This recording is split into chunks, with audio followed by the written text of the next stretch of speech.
ცეზარეული კვეთა, როდის არის საჭირო და როგორ ტარდება? ცეზარეული კვეთა არის ღრუ ოპერაცია, რომლის დროსაც ბავშვი იბადება წინა მუცლის კედელსა და საშუალოსნოზე გაკეთებული ჭრილიდან. საქართველოში ცეზარეული კვეთა სურვილის მიხედვით არ ტარდება, არამედ მხოლოდ მკაცრი სამედიცინო ჩვენებების შემთხვევაში.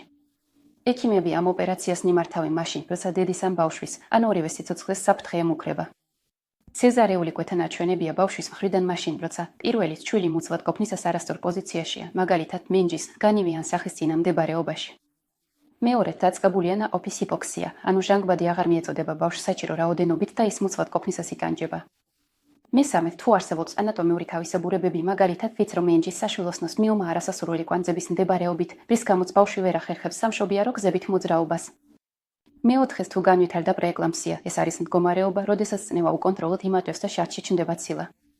ეს მდგომარეობა საშიშია როგორც დედისთვის, ასევე ბავშვისთვის. თავად საკეისრო კვეთის ოპერაცია გრძელდება 40-50 წუთი. ქალი ან ანესთეზიით, ან ნარკოზის ქვეშ იმყოფება. ჭრილობა იკერება თვითშთანთქმადი ძაფებით, შემდეგ კი 12-დან 24 საათამდე სახვევი ედება. როცა სახოს მოხსნია, შეგძიათ მიიღოთ შხაპი, ხოლო ნაკერი უნდა დაამუშავოთ თბილი წყლითა და საპნით და გაამშალოთ სუფთა პირსახოცით. გამაგებითი დამუშავება, როგორც წესი, საჭირო არ არის.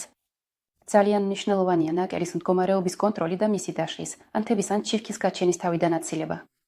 საკეისრო კვეთა ხშირი ოპერაციაა. ექიმებს დიდი გამოცდილება აქვთ მისი ჩატარების საქმეში. მაგრამ გახსოვდეთ, საკეისრო კვეთა მაინც სიცოცხლის გადასარჩენად ტარდება. ამიტომ მშობიარობის დროს მოусმინეთ ექიმის რეკომენდაციებს და ენდეთ მას.